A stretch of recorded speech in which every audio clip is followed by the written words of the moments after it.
Before we begin, do I have your consent to report this session, Mike? Yes. Great. I want to just say it's amazing that you continue to come to each session. It can take a lot of courage to openly talk about our feelings and our experiences, and you continue to come each week open-minded and ready to work on some things. So let's start this week with just talking about how your past week has been. I'd say this past week I've been struggling really because I just feel like I've been really very irritable to everyone and everything. I'm sorry to hear that. When you say you're irritable, is there anything else going on? I mean, I've been very distracted at work. You know, I feel like when it gets busier and louder, I get very distracted. You're just having like trouble focusing through external stimuli? Pretty Noises much. and background sounds are bothering you? Pretty much. And also it's just been, when I see people or hear people having a conversation, I just leave my work and then go butt in another conversation, and I really feel like I'm not welcomed. Feeling a little bit intrusive on top of not being able to focus on your work? Pretty much. You know, and I've been spending a lot of money. I just bought a new car, bought a new phone, and I also bought new clothes. Is this normal for you? Do you normally No. spend some money? No. Right. Is there anything else going on? I would say that I feel like my thoughts are everywhere, especially when I talk to people, especially my family. You know, I go talk to them, and then one thing comes to another. You know, one conversation turns to another conversation. You know, I feel like I'm all over the place. My thoughts. Racing thoughts? Pretty much. And you know, I feel like I don't really talk to them about themselves. I just feel like I talk to them about myself. Okay. How's your sleep during this? It's not the greatest. Why do you say that? I mean, I feel like, you know, I've been getting 3 hours of sleep, but also I feel rested, I feel good, you know. And that's every night? That's every night. Wow. So thank you for opening up about all of that. I'm sure that is difficult. How do you feel like those things have impacted you with your social life, with your occupation? How do you feel like they've impacted you? Well, I just got fired from my job, and you know, it's just I'm also in credit card debt. I just looked at my accounts. Is that from the impulsive shopping? Yes. Wow. Okay. And I also feel like my family's been more distant from me.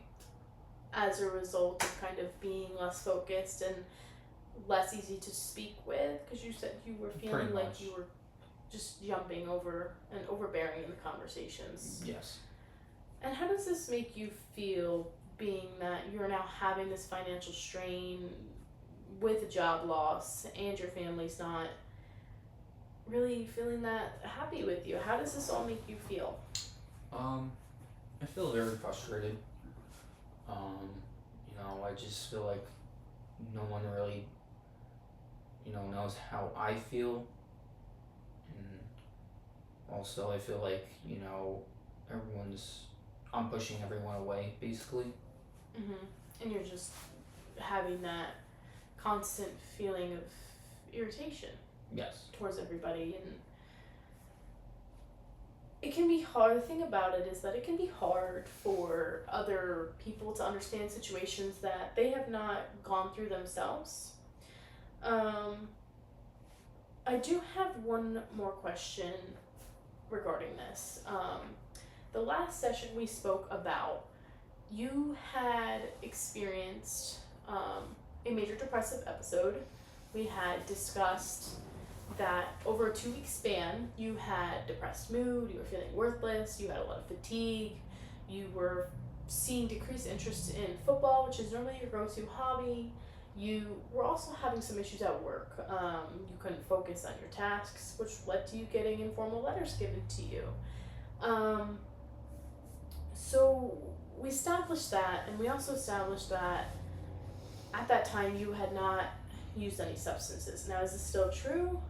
I have not drank or have not smoked for the past 2 months. Thank you.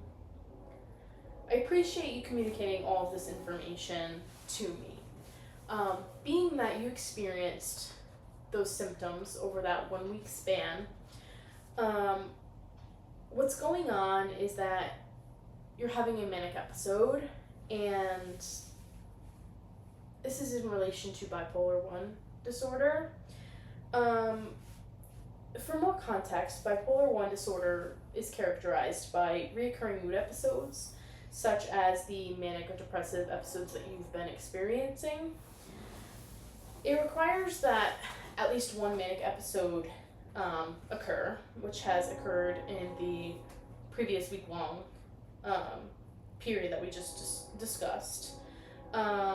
And it requires irritable mood along with other symptoms such as decreased need for sleep, which would explain that you're only getting 3 hours of sleep each night but still feeling fine. Increased talkativeness, distractibility, flight of ideas, and excessive involvement in activities that cause consequence, such as the financial strain that you're experiencing as a result of making those impulsive purchases. Do you have any questions for me so far? So what does that mean? I want to assure you that bipolar 1 is a common condition that occurs in approximately 2.8% of our population. So it is very common for individuals with bipolar 1 to meet the criteria for mania, and they also experience major depressive episodes as well. So don't feel alone in this. Additionally, about 30% of individuals with bipolar show severe occupational impairment. However, in between those episodes, many individuals are able to return to a fully functional level at work. There are also some treatment options that we can go over that help you return to, well, they'll help manage the frequency and the severity of your episodes. So together we can curate a plan. We will have to begin medicinal treatment, which will likely include mood stabilizers and or antipsychotics. In addition to the medicine, you could also benefit from treatment options like CBT, ECT, or TMS. I'm sure this is all very overwhelming, and I don't want you to feel like you have to make any decisions right away. Well, medicine is typically the key route we take. We can further explore those other options in addition to the medicine in the future so that you can have more time to come to a decision that you're comfortable with. I just, again, want to remind you you're not alone in this. We're always here to help you, and I, again, appreciate you showing up to each session. So if you have any further questions, please just let me know. Thank you. What?